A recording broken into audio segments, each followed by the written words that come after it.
Part 41, Juliet. Babe, nandito kami ngayon ni Baby Arya sa mall. Balita ko narito ka rin. Basa na Juliet sa text message ni Ken.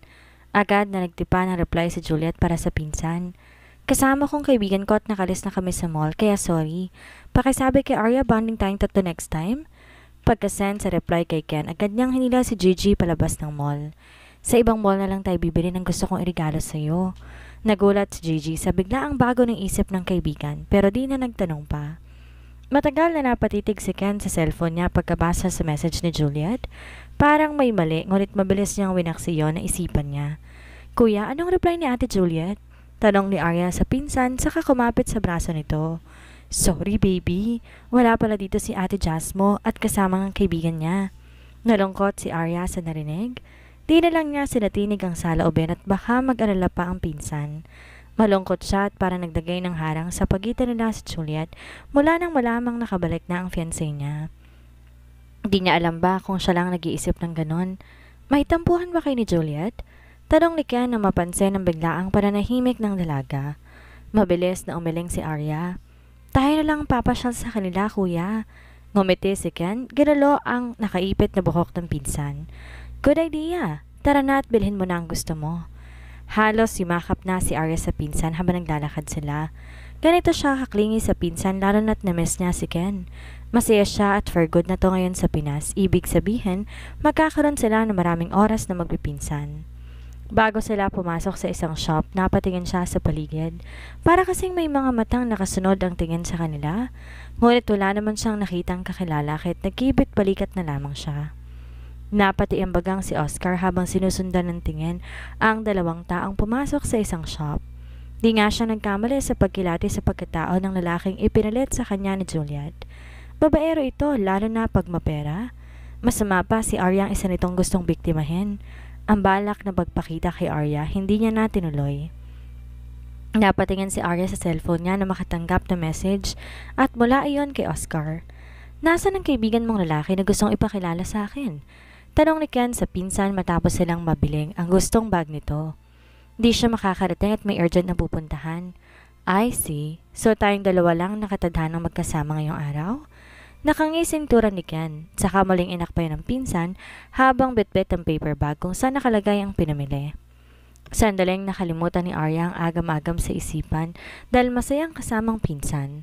Bakit? Tanong ni Juliet sa kaibigan nang bigla tong natigilan habang nakatingin sa cellphone nito. Excuse me muna, sagutin ko lang ang tawag na to. Di na hinintay ni Gigi ang sagot ng kaibigan at mabilis na lumayo. Nagtatakang sinundan ng tingin ni Juliet ang kaibigan at kailangan pa nitong dumistansya sa kanya. Habang nakipag-usap to sa cellphone patuloy sa pagnalakad kaya't nawala na sa paningin niya ang kaibigan. Pinagpatuloy na lang niya ang pagkagat sa burger niya. Maaari ba tayo mag-usap? Gulat na nag-angat ng tingin sa Juliet na may bigla na lang nagsalita sa harapan niya. Abala kasi siya sa binabasang message sa cellphone niya kaya hindi niya napansing may lumapit na ibang tao sa table nila ng kaibigan. Bigla, bumilis ang tibok ng puso niya nang masilayan ang gwapong mukha ng lalaking kinahuhumalingan hanggang ngayon. Di niya napaghandaan ang pagtagpo ng nadas nila na sila lang kaya hindi niya alam ang dapat gawin.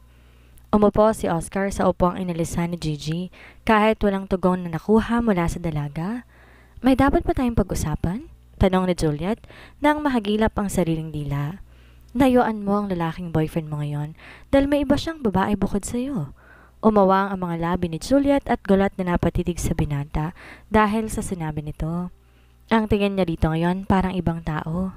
Nilapitan mo ko para lang dyan?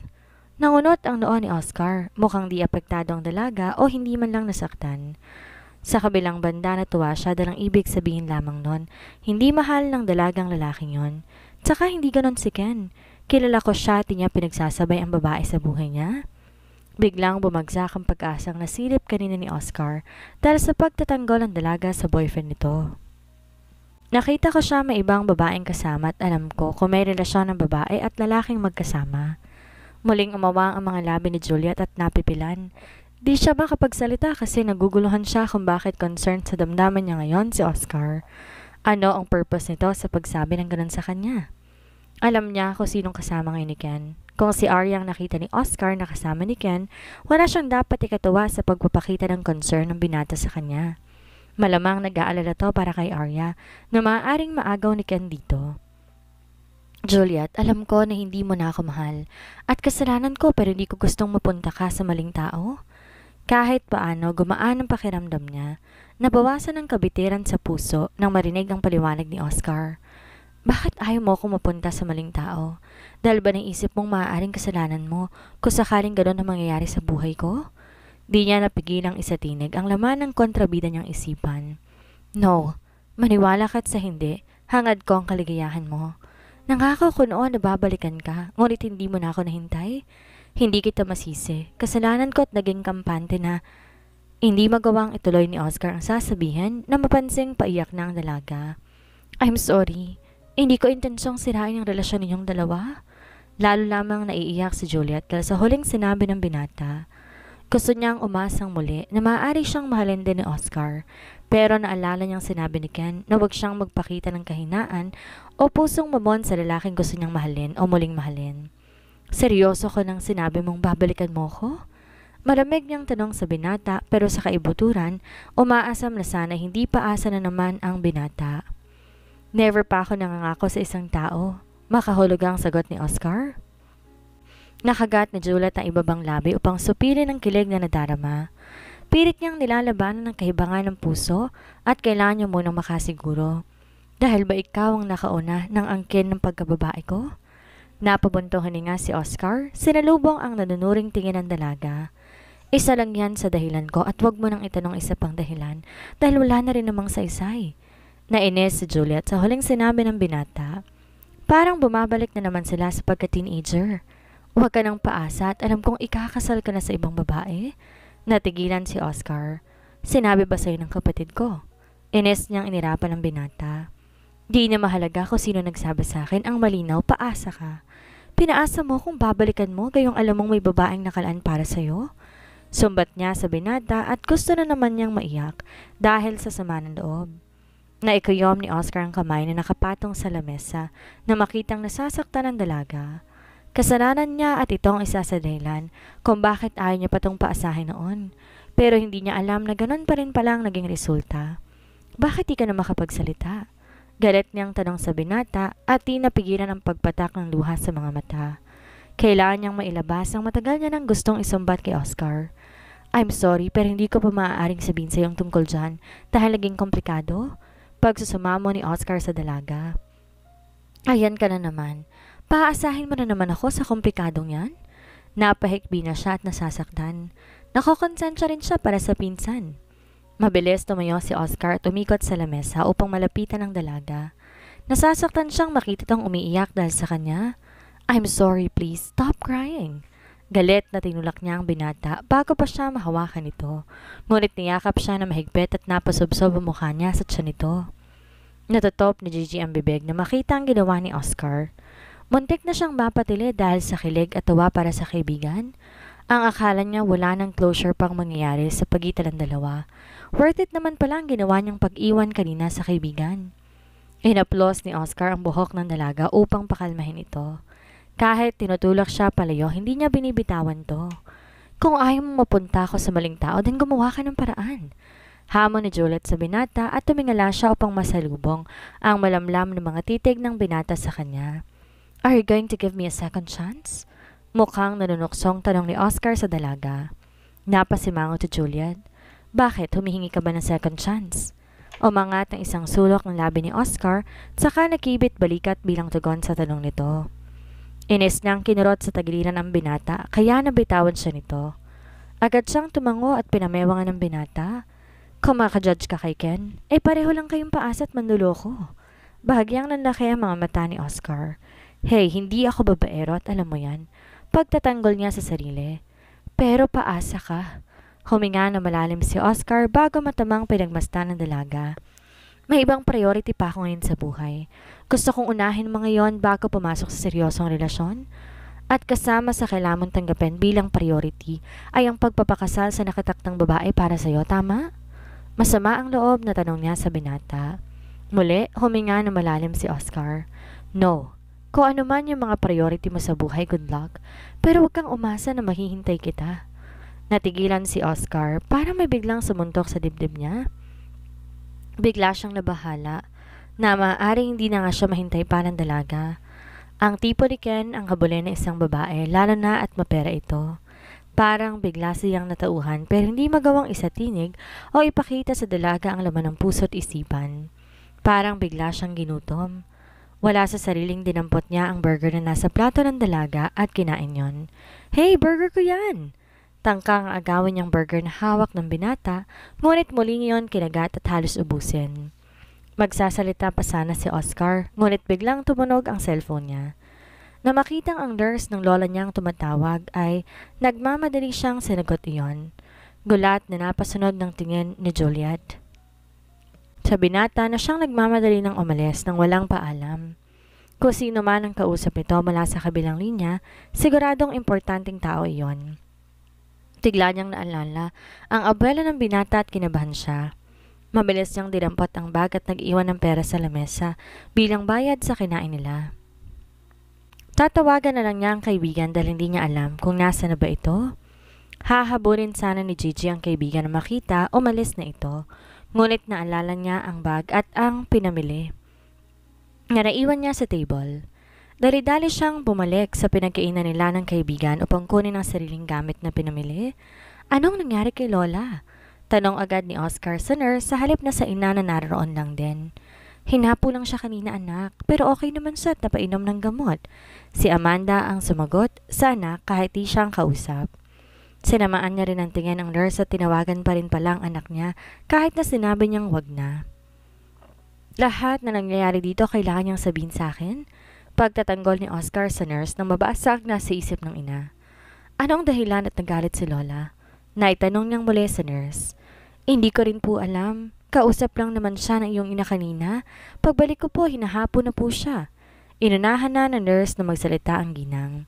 Di siya natatakot dito at ang binata naman na nagpapasahod sa kanya. Lalong nainis si Amanda sa nurse at nagawa pa siyang isumbong. Inutusan niya lang naman ng ina na kakausapin si Oscar at sabihin si Cynthia ang piling mapapangasawa. Hindi nito nagustuhan yon at may ibang babae umunotong gusto para sa apo nito. Namura niya ito kaya't nagalit ng gusto at hinapo. Mom, mabuti pa. Umalis na kayo at di nakakatulong sa mabilis na pagaling ni Lola. What? Pinapaalis mo ko porque may sarili ka ng bahay? May kasamang panunumbat na aniya sa anak. Mom, mas mahalaga sa akin ngayon ang kalusugan ni Lola kaysa dyan sa drama mo. Malamig niyang tugon sa ina. Bumuka ang bibig ni Amanda at hindi makapaniwalang nakatitig sa mukha ng anak. Nasasaktan siya pero lamang ang pagkapiko na nadarama. Oscar, anak kita at ina ko ang lola mo. Kaya wala kang karapatang ganitohin ako. Huminga na malalim si Oscar at matamang pinagmasdan ang ina. Please, hindi nakabubuti kay Lolang magalit. Kung ina pa rin ang turing mo sa kanya, bigyan mo pa siya ng katahimikan at kapayapaan ng isipan? Natigilan si Amanda at nakikiusap na ang anak sa kanya. Pagtingin niya sa ina, tahimik itong lumuluha. At dahil matigas na ang puso niya, walang salita siyang tumalikod at umalis na ng bahay ng anak. Napabuntong hininga si Oscar bago nilingon ng abuela. Sorry Lola, hindi ko alam kung paano niya nahanap tong bago nating tirahan. May ginawa po ba siyang masama sa inyo? Malungkot na umiling si Karina sa abo. Ayaw ko, Cynthia. Muli, napabuntong hininga si Oscar nang marinig ang gusto ng abuela. Mukhang inutusan ng ina niya ito na ipilit sa kanya si Cynthia kaya nagalit ang abuela. Ang hindi alam ng ina, may ibang tao ring gusto ang lola niya na maaaring maging asawa niya. Pumalatak sa isipan si Oscar. Bawat relatives niya may kani-kaniyang gusto. Nakakasakal lalo na ang ina. Ang sa ama naman kahit papano okay si Arya at kaibigan niya. Pero sa lola niya hindi niya alam kung sinong angel ang tinutukoy nito na gustong maging asawa niya. Sir, agree ako sa lola mo kung si Cynthia lang din ang ikukumpara doon kay Angel. Napailing si Oscar at pati ang nurse na kay Angel na rin. Yun ang tawag nila sa babaeng kapag dumalaw sa lola niya umano ay maraming dalang pasalubong. Ngunit hindi naman alam ng mga tong pangalan at ayaw sabihin ng mga to. Ang ganda niyo sir at maalaga sa lola mo. Kahit wala ka inaalala niyang lola mo kaya't sure ako, hindi siya mapagkunwari para nang makuhang loob mo. Dugtong pa ng nurse. Paano ko siya aasawahin kung di ko naman siya kilala? Irritableng sagot ni Oscar. Kahit kasi larawan, hindi man lang ito nakuhanan ang babaeng iyon. Mahal ka niya. Tagal na. Ani Karina. Kahit di masabi ng buo ang naisabihin. Natigilan si Oscar sa narinig at biglang nagka-interes sa taong gusto ng abuela. Wala siyang ibang kilalang babae na tinutukoy nito na nagmamahal sa kanya noon pa. Si Arya naman kilala ng abuela kahit siguradong hindi siyon. Umiti siya sa abuela, paluhod ang umupo sa harapan nito upang magpantay sila. Chinita po ba siya? Mabilis tumango si Karina. Maputi? Nang tumango muli ang abuela, mabilis niyang nilabas ang cellphone, hinanap ang larawan ni Juliet. Siya po bang tinutukoy mo, Lola? Ay, opo sir, siya nga po. Nauna pang sumagot ang nurse at nakisilip din pala sa pagtingin sa larawan. Napangisi si Oscar at biglang nabuhay ng loob na mabawi ang dalaga mula sa lalaking babaero. Susuko sana siya pero humingi siya ng last sign at ito na nga ang naging tugon sa hiling niya. Kilala mo na siya? Banaag sa mga mata ni Karina ang saya habang nakahawak na mahigpit sa braso ng apo. Nakangiting tumango si Oscar. Kaso galit po siya sa akin at may iba na siyang mahal. Biglang nabura ang ngiti sa labi ni Karina at hindi natuwa sa narinig. Pero wag po kayo mag-alala at mababawi ko siya basta tulungan mo ko. Halos pabulong na ani Oscar na parabang hindi maaaring marinig ng ibang tao. Muling umaliwalas ang aura ng mukha ni Karina at tumango-tango sa apo upang magpatuloy ito sa paglalahad na kailangan ng tulong niya. Umiyak ka po. Natigilan si Karina at pinandilatan ng mga mata ang apo. Gagawin pa yata siyang bata. Come on, Lola. Dapat magmukha kang kawawa para mapilitan siyang dalawin kang muli. Maging si Tantan natawa sa pinaggagawa ng among binata. Sa tagal niyang naging amo to, ngayon lang niya nakakitaan ng pagiging playful. Maganda rin ang ngiti nito habang naglalatag ng script na gagampanan niya at ng matanda. Sinunod na lang ni Karina ang utos ng apo.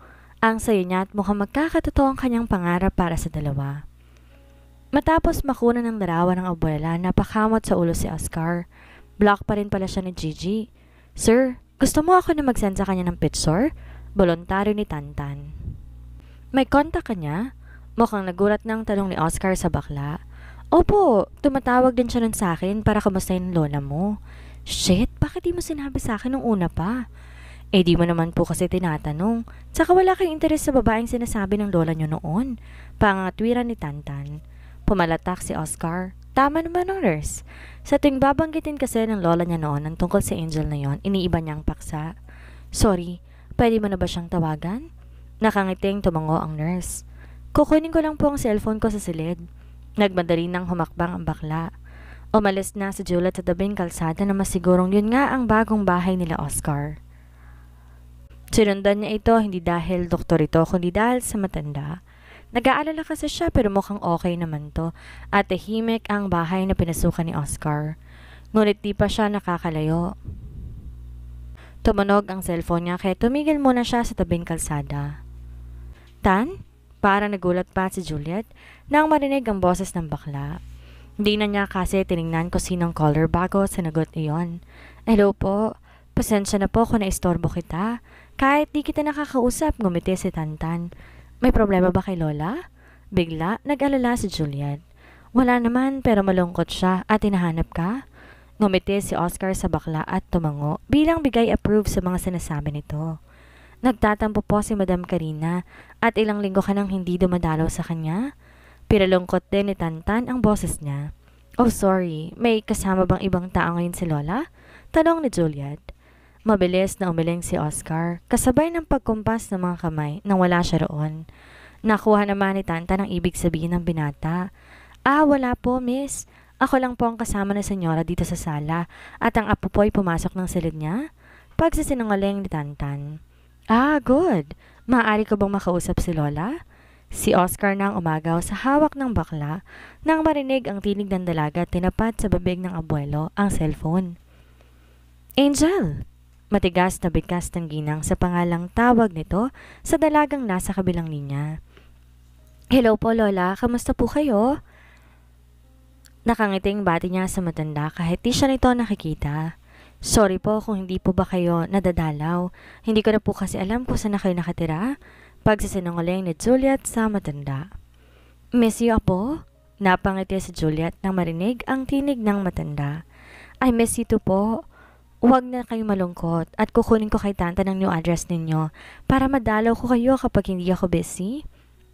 Nakangiti ang nag-thumbs up si Oscar sa abuela para umuo kay Juliet. Sige po, Lola. Bye na po at may gagawin pa po ako. Paalam na ni Juliet at baka maabutan pa ni Oscar ang pakikipag-usap niya sa abuela nito. Di na nabura ang ngiti sa labi ni Karina kahit tapos na makipag-usap ang dalaga. Pagtingin niya sa apo, lalo siyang napangiti. Halata sa mukha ng binata ang kagalakan. Apo, paano? Paano ko po siya nakilala? Pagkompleto niya sa nais sabihin ng abuela. Nang tumango ito, wala siyang inilihim. Good. Bait siya at mapagmahal? Pinisil ni Carmen ang palad ng apo na hawak niya. Ihahatid ko na po kayo sa silid at kailangan ko pang umalis ngayon? Tinulak niya na ang wheelchair at napatingin sa suot na relo. Kamuntik niyang makalimutan, may meeting siya ngayon hapon na maging kasosyo sa negosyo. Ate, may dinner date kami ni Oscar mamaya. Yain sana kita para makilala mo na rin siya. Message from Arya. Mariing naglapat ang labi ni Juliet. Napahigpit ang hawak sa cellphone habang binabasa ang message ng pinsan. Muli, nagalit kay Oscar at pinaasa rin naman pala siya kanina. Napilitan siyang replyan ng pinsan. Sorry pero may nag-imbita rin sa akin kanina na doon maghapunan sa kanila. Next time na lang. Nalungkot si Arya nang mabasa ang reply ng pinsan. Gusto niya sana ipakilala to kay Oscar at baka sakaling mabaling dito ang pagtingin ng pinsan. Magkaibigan na lang kasi sila ni Oscar pero hindi pa yun alam na ibang pamilya nila, lalo ng pamilya ng binata. Anak, nasa labas si Lexter. Tawag ni Asunta sa anak habang kumakatok sa pinto ng silid nito. Nagmamadali, binuksan ni Arya ang pinto. Mom, pakisabi po wala ako. Anak, galing pa sa probinsya ang anak ng Tito Johnny mo. Mom, may date kami ni Oscar ngayon. Ginamit niya ang binata para hindi siya pilitin ng inang harapin ang lalaking kinaiinisan niya. Alright, dito siya pinatuloy ng iyong ama at wala ang Tito Johnny mo. Lumaylay ang mga balikat ni Arya sa narinig. Di pa rin pala siya makakaiwas kay Lexter at sa ugali ng lalaking yon, tiyak na sasadyaing magtagal sa kanilang bahay. Dahil sa kagustuhan makaiwas kay Lexter, napagang alis ni Arya para pumunta sa restaurant kung saan sila kakain ni Oscar. Tinawagan niyang binata at sinabing mauna na siya roon. Papunta na rin ako at napagang tapos ng meeting ko. Ani Oscar habang naglalakad patungo ng sariling sasakyan. Natuwa si Juliet at nakalis siya ng bahay nang di nakita si Lexter. Si Oscar ang nag-aya sa kanyang kumain sa labas at mukhang may importante silang pag-uusapan. Wala pang 10 minutes mula na makapasok siya sa restaurant, dumating ang binata. How are you? Magiliw na bati ni Oscar sa dalaga. I'm fine. Ikaw, kumusta ang tinatayo mong business? Ngumiti si Oscar at masayang kinuwento sa kaibigan na may nakilalang bagong investor kaya't mapapabilis na ang simula ng negosyong tinatayo niya. I'm so happy for you at pwede ka na rin mag-asawa dahil may sarili ka ng kumpanya. Biro pa ni Arya sa huling tinuran. Speaking of asawa, niyaya kita ngayon dahil nakita ko may kasama ka kaninang lalaki. What?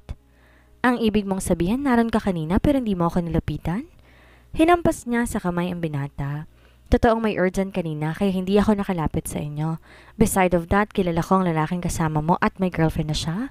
Nanlaki ang mga mata ni Arya, bumilog ang bibig. Di makapaniwala sa narinig lalo na't kilala ni Oscar. Paano hindi siya magugulat? Kakauwi lang kasi ng pinsan niya para makilala agad ni Oscar. Kaibigan kita at ayoko mapunta ka sa maling tao, dugtong pa ni Oscar. Wait, are you sure na may girlfriend ng lalaking kasama ko kaninang umaga? Di ka nagkamali ng taong nakilala mo? Naninigurong tanong ni Arya. Yes, pinagsabay niya kayo, kaya hanggang paaga pa, iwasan mo na siya. Seryosong tugon ni Oscar. Shit, bakit di ko alam na may girlfriend na siya? Wala sa sariling naibulalas ni Arya. Sandaling natigilan si Oscar at ibang reaksyon ang inaasahan niyang makita mula sa dalaga. Mukhang mangha ito kaysang saktan. Di ka nagagalit? Of course, I'm mad. Totoong naiinis na sagot ni Arya. He promised me na sa akin niya una ipapakilala ang babaeng napusuan niya kapag meron. Nangunot ang noo ni Oscar at naguluhan sa sinabi ng dalaga. Nangako siya sa'yo? Tikom ang bibig na tumango si Arya.